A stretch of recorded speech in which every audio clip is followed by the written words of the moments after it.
All right, we're live. This is Nic Finelli. blendedtechlearning.com is my web address, and you are on Facebook Live right now at 7:07. Hi, how's everybody doing today? Good you're back. We have a lot of good things tonight, but just wanted to go through some little changes going on. So what I've been cooking up this past week was I've decided to take my EdTech office hours and make them into podcasts. So now we have all 13 episodes as a podcast, and with that, so of course you can get them on all the things, but with that I have also changed the name so that way it's there with my broadcast, but it's also basically the same thing. We're still doing office hours, we're still answering questions, but we're going to call it something different. So let me show you what that is. So it's going to be called It's EdtechNICal. And so it's all about EdTech, of course, and I'm Nic Finelli, and you'll be able to listen to these. So if you miss a broadcast and you just want to listen in, a lot of the things that I describe and share are very detailed enough that you could listen and then go ahead and do it or remember certain parts. So it's a nice piece to talk about. So I do it with Anchor, and I know I've shared that before.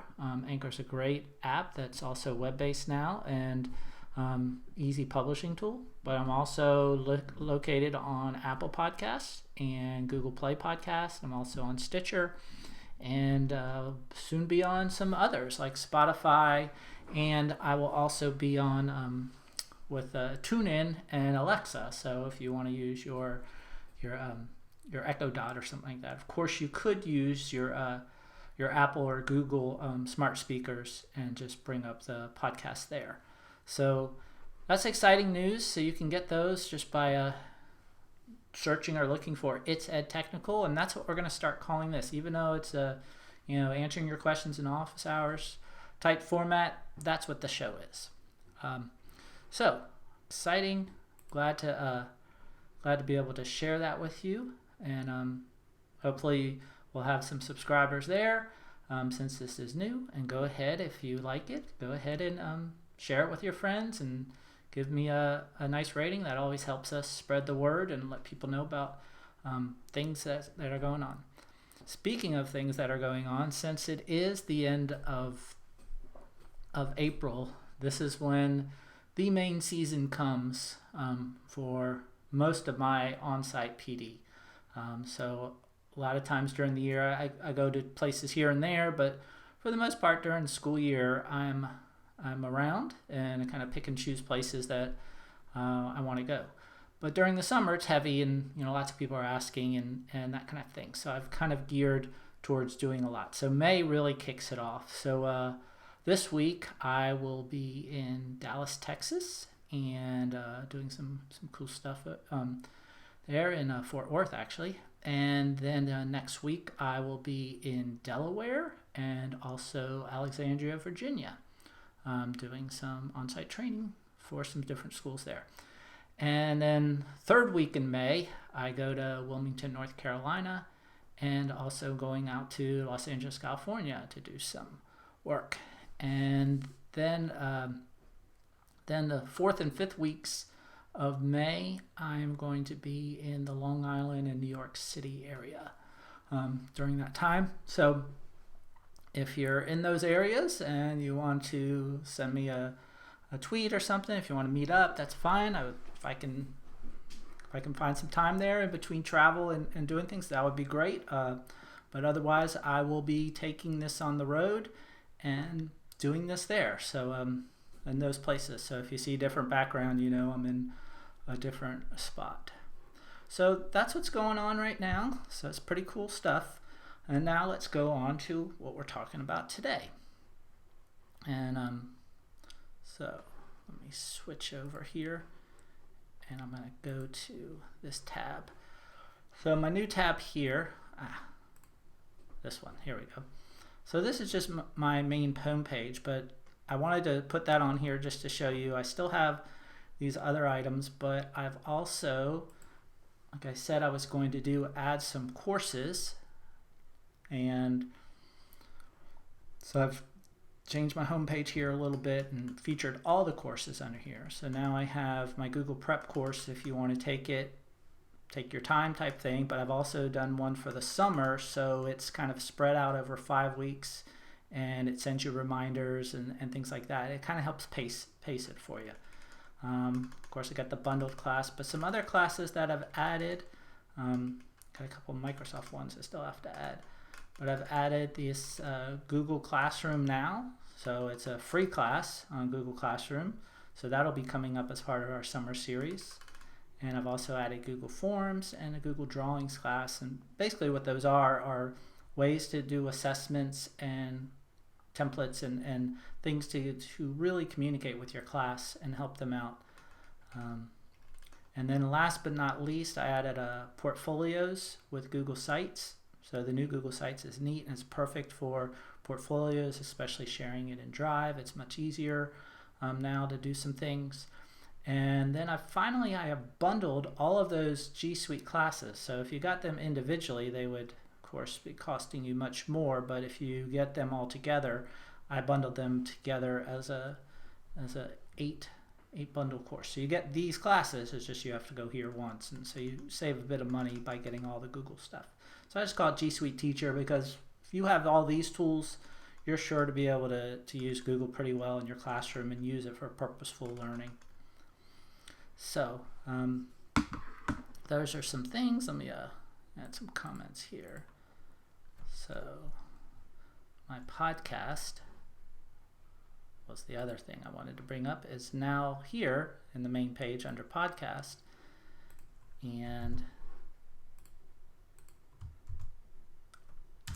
if I'm on the main page of Blended Tech Learning, and if you just click on podcast, it says It's Technical with Nic Finelli, and this shows you my Anchor homepage, and it shows you the episodes. And so now different episodes have been named and things like that, and so you can just click on it, play, and have at it. Of course, subscribing. So it's very easy. Now, going on to today. So things I want to talk about today are, somebody had a question about Google Forms and being able to have some sort of code or some sort of way so that students have to know a certain answer or have that code in order to get into that quiz. Almost like a leveling up or moving to the next level of items with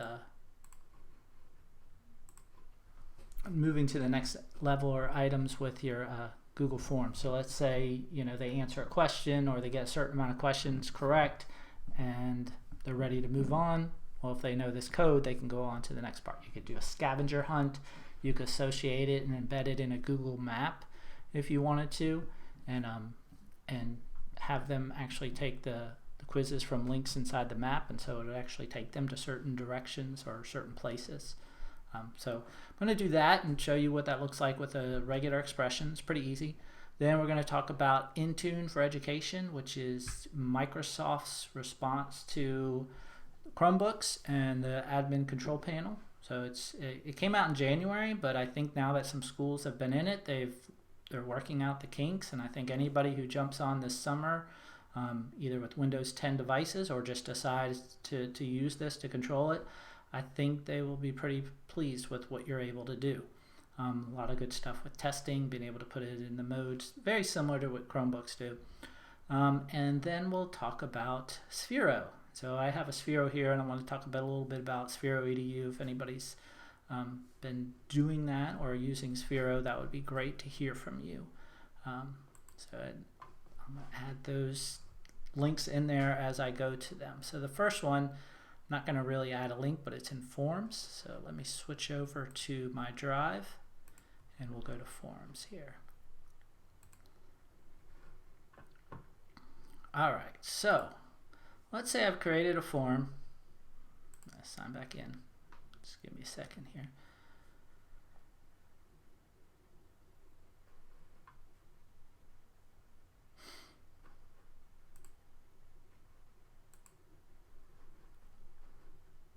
So you're given a form, and let's say you create a form or you make one, however it is, when they finish, there's a place at the end where you can always give them instructions for the next part or their next thing to do. I usually used it as a way to tell my students what to do next, because I didn't, everybody's going to finish at different rates.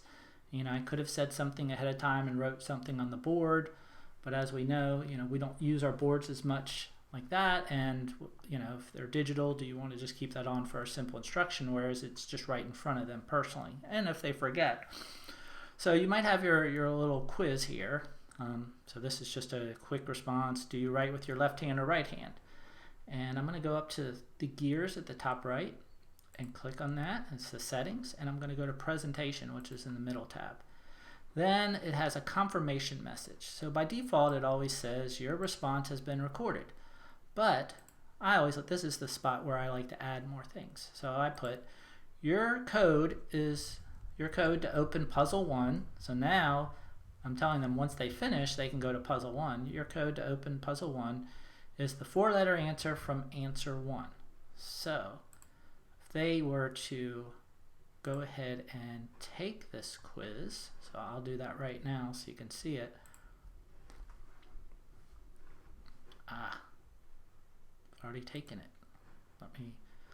Let me move it off so it more than limits me to one response. Alright, let's try this again. Alright, so it's asking me left or right. Do you write with your left hand or right hand? I click next. And then now it's asking where were you born, and I'll just put zip code where I was born. There we go.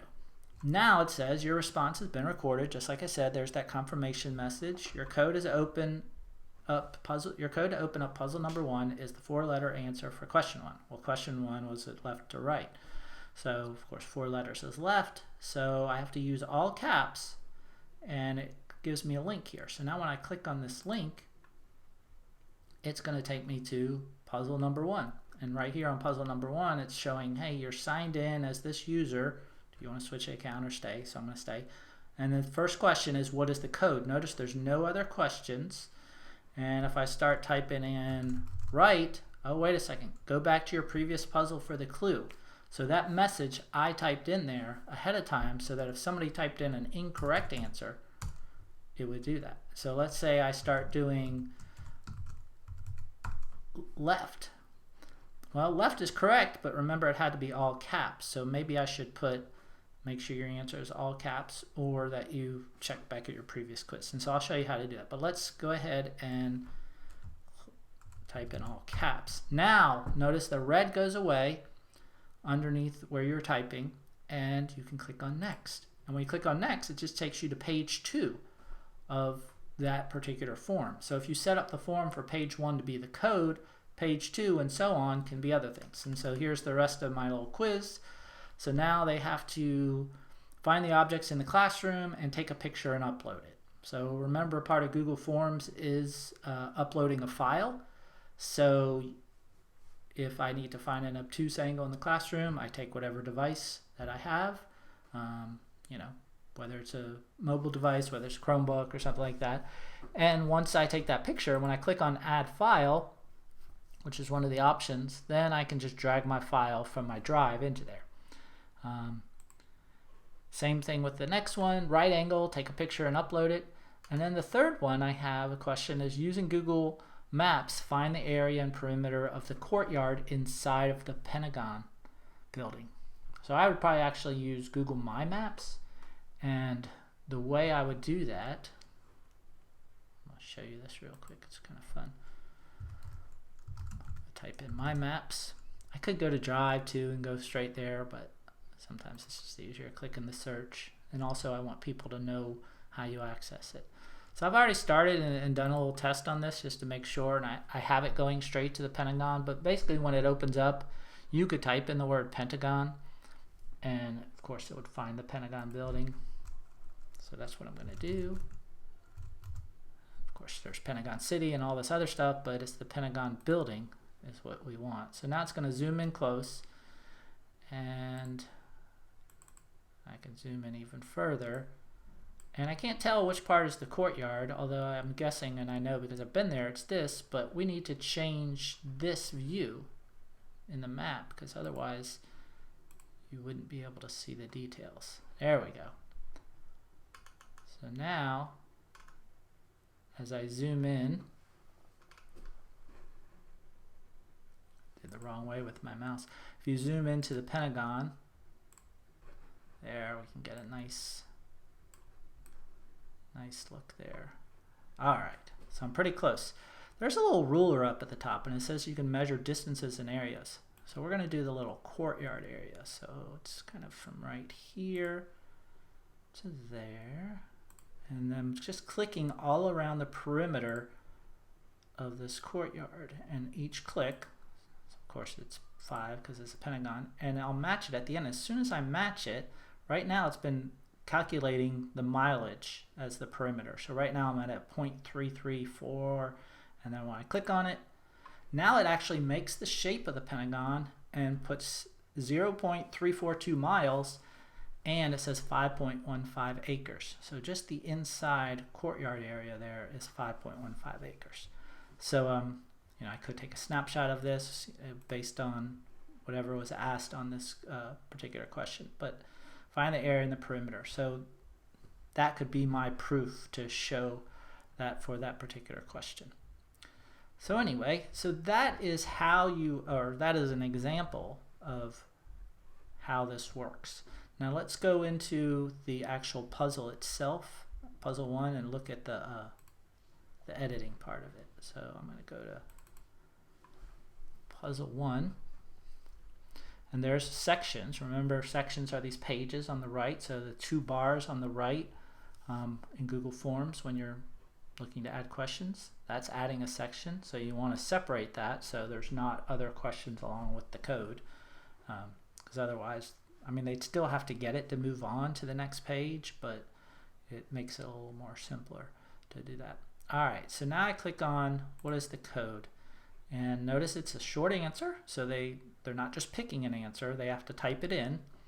And what I do is when I want to do that, I go down and click on response validation. So this validates the response. And so my choices are, I can have it be a number, a text, a length, or a regular expression. So if I chose a number, then I could say it has to be a number greater than something specific. And then I put the number, and then you can add your own custom text. So if they get it wrong, it shows what's going on. If you click on text instead of number, then your choices are it contains, doesn't contain, email, or URL. So it has to be, you know, one of those things. And then you can have the specific text that it needs to contain. So if it needs to contain your domain's URL in it, then you could put that. And so that way when they're pasting some sort of code, let's say it's an answer or a link from one of their Google pages that you want them to put in there, or if it's something in Drive, make sure it contains those particular characters, and that way you know they did it correctly, or at least they have part of it correctly. Then besides text, you also have length, and so this is just character counts you can do. So you can limit them, you know, if you're trying to limit someone to however many characters, maybe you're practicing tweets or how you would send something out, you could do that. And then the last one is regular expressions, which give you lots of specific things to do. So besides, the regular expression can contain, or it doesn't contain, or it matches, or it doesn't match. So you can only add one of these expressions onto this. So this is where I did left right here, and then I can type in whatever I want here. So let's say I'm going to put please use all caps above on my description. So I'm going to put here, go back to the previous puzzle for your clue. And then I'm going to go to description, which is down at the 3 dots next to required. I'm going to put please use all caps. And I put it in all caps so people can get that. There we go. And now, if you want to see what it looks like, if I just go ahead, what is the code? Please use all caps. So now I've given them some sort of example. And now I start typing in. Notice I do an R right away. Go back to the previous puzzle for your clue. If I do left, oh, it still says go back to the previous puzzle, but I could have the reminder there. Please use all caps. Oh yeah. And there we go. And I got it successfully. And so now I can take the rest of the quiz. So that is using Google Forms to be able to have some sort of code or something to have them enter the form. A lot of times I use the previous answer or something like that. So pretty fun way to do things, and you can be very creative in how you do it. It can be simple things. It could be every other question could be that way. So that way their progress is you're seeing whether they get the correct answers, because remember, they can't move on until they have the correct answer. All right, so I'm going to close out of those, and next thing we're going to go to is going to be Intune for education. So this is Microsoft's little effort to talk about how they manage and control Windows 10 machines, and then also the environment that they're on. And so they launched it probably middle January. I'm thinking January 24th, something like that. But I know some schools have been using them and doing things, but some neat things, you know, as far as controlling stuff, and it can be very granular. So I'm just going to show you the help page. I will get a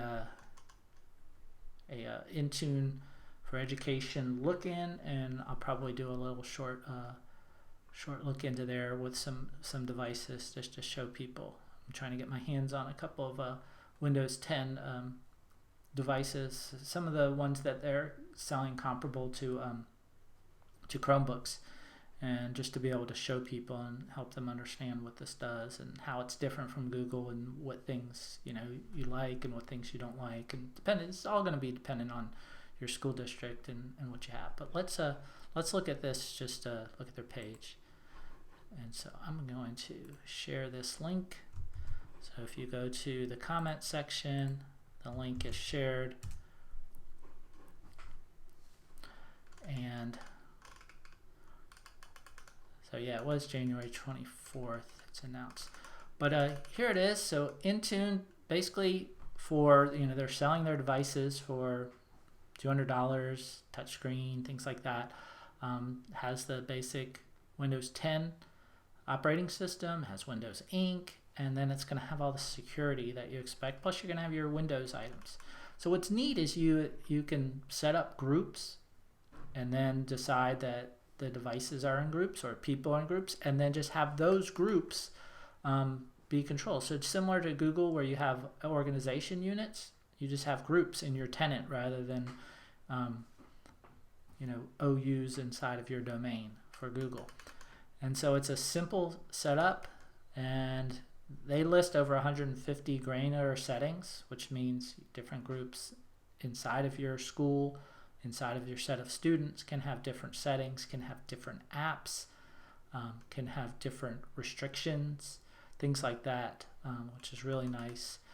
There's also a quick setup. There's a couple ways they set up devices, so it can be done through this a USB stick that kind of just images them real quick and has them all on there, and then when they log in, they get all their items. So it's still based on a login, similar to Google. Like, your stuff comes to life when you log in as yourself. So if you have shared devices, don't worry if so and so has been on there. When this new person signs in, all of their rights will be loaded and be on there, similar to what it does in a Chromebook. You can configure the Windows Store, similar to you do with the Chrome Web Store. And you can also migrate and sync all of your student information from your SIS. So all of that's really great. Of course, price is exactly the same as Google, so $30 for a device, and it's for the device itself. So that's what you're really licensing, and then you you can put as many users, but you're really licensing the device so it can be controlled. And of course, they're showing you pictures here of flat screens and all sorts of things. So it's all very similar now. I mean, depends on what platform you like, but a lot of this stuff is just very, very similar to, depends on what you prefer and what you like to do. But some more about this, but I just wanted to share this with people because a lot of people may not know that Microsoft has this, and that it's something that they could in turn use, and something that, if they're more familiar with the Windows environment and they're still kind of using both, well, they might just want to be Windows schools, depending on how your school runs things. I personally don't think it matters which one. The schools that I've seen where they have pretty much everything in every platform, that's where I see it work best, because then the teacher is familiar with whatever platform, just learns that one and does it well. And if they take something from another platform, it's because that does it better. For instance, Google Forms is pretty good, and it might be better than Microsoft Forms. So they might use that as part of their classroom, but they still might use Microsoft Teams to display information. So it just depends. Or maybe they like Google Classroom, but they like the way Word formats and PowerPoints and things like that, so they have their students do the stuff in there. So it just depends on how you use it. But I've seen schools use both platforms very well, and those who also have Apple or using Apple Classroom with iPads, things like that, they can still bring in any one of those apps. So if you have Microsoft apps or Google apps, you can use those on your iPad. And so really, this whole world of the device and things like that, it's really, this agnostic world is becoming a reality. And it's kind of nice, because then teachers can just concentrate on teaching and knowing that no matter what, students and themselves have the versatility to go to whatever device they're on and whatever platform and be able to produce things, because that's really what it's about. It's not about these particular technology companies and what they offer. It's being able to create and do something with what you create, and make wonderful, magical things happen inside their brains and share them with others and have that joy of learning grow. So that's the goal. All right, so that being said, we're going to go on to Sphero now. And so I'm going to put Sphero's link in here. So if you don't know about Sphero, it is this little guy. Kind of have them backwards. All right, so this is Sphero Spark, or Sphero 2.0. And what this does is this little robot, you can see all the things. It has a accelerometer and a gyroscope inside. So what it does is it allows it to know where it's going and allows you to control it. And so there's a number of ways to do things to control stuff. And especially if you are interested in having students make and create, there's a lot of stuff you can do with just a ball that can roll, because there's things that can happen. There's reactions, there's a lot of physics involved, there's a lot of math involved, and of course there's programming involved, because these can be programmed on Android devices. They can be programmed on your Chrome devices right now, and they can also be programmed on your iOS devices. They can actually be programmed on a Windows and a Mac, but what happens is when you try to sync the robot so it actually runs the program, it won't do that yet.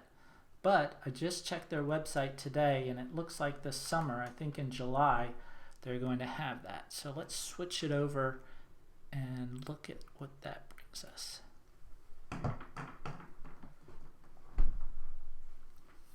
All right, so yep, here it is. Windows and Mac coming in July, right at the bottom of the Sphero EDU page, right underneath programming all of those.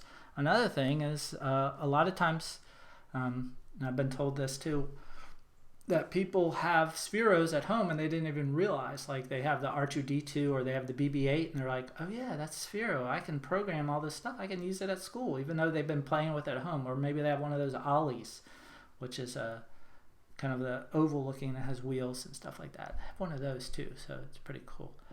So here's some things that you can do. So we're programming. And so there's one way is just drawing. So just start out with some basics. Actually, one way without even programming is that you could move the robot basically on the app just by controlling it. There's a little controller and you can aim it. But the drawing aspect is neat because it gives you a graph and then it allows you to draw with your finger on the screen, and then the robot will follow your instructions basically that you've drawn it. And you can change colors and you can change the speed of the robot and it'll do exactly what you say. So sometimes I've done this, like things like this at night where I draw like a triangle and then I video it and it kind of does the little light trail. So if I video in slow-mo, it looks like it, you can see the whole outline of the shape. So that's pretty cool to be able to do that. So that's just drawing, and you can draw lots of stuff. People have drawn their name, all sorts of things. Then they also have the blocks. And so the block drawing is, block programming is similar to that of what you may have seen with Scratch and with Swift and so many block programmings out there. I mean, just being able to take something and look at the particular block, whether it's a if-then statement or if it's a color, changing the color or changing the speed or changing what it says. And that the actual Sphero doesn't say anything. It's the device, but it will speak at that time based on your program. So the block programming is pretty cool because you can run loops and things like that and start your programs and share your programs and stuff like that. So there's so many different things. You can add variables. And then last but not least, you have the text. And I should also say this, when you're doing the block program, if you were to click on, actually I can't run a program, but I can show you what one looks like on here. But if you're running the block program, there's a space at the top right where it says show JavaScript. And so what it will do is show you all the script of what you just did in blocks, which is nice. I know other programming do that, but it's also just a nice feature. So then you can also just type in JavaScript code and have the Sphero do that. If you're not as familiar with JavaScript, you might want to start with blocks and then start editing the text within it after you make the blocks so you can see where they actually go and how they program. So I know these are small on the screen, but I just wanted to show you that it does that. Here's the bigger part, but just showing you the different things that it allows you to do. But anyway, it's pretty fun to be able to program and also just be able to have something do something kind of artificially, or you program it ahead of time and be able to have it follow those steps. So that's always pretty fun for students, and there's lots of ways to incorporate that into the classroom. I know they have been doing a lot of work to try to get a lot of standards integrated within Sphero, so you may want to take a look. They do also offer the Sphero Minis, which are smaller, and they also have these Spark Packs. And then Sphero also has an educator program, so if you use Sphero a lot, they want you to be a Sphero hero. So anyway, go to the Chrome app and you can download it, and of course in Windows and Mac it's coming soon. And that's probably all I'm going to say right now about Sphero. I'll come back and maybe show you a program or something next time. So let's go back to our home page here. All right, so it's about 7:42, 7:43. Been on for about a half an hour. If there are anything else that don't see any more comments, but if there's anything else, please feel free to send them to me, and share this podcast, share this video, which is also going to be on YouTube. Share this with others, have them watch, have them like it, thumbs up, whatever. Have them share it around. Again, it's just free stuff we want to share with people. And also consider, if you're ready, taking a course online or having me come to your school and doing some professional development on any of these things. So look forward to it. Thanks a lot. Have a good night.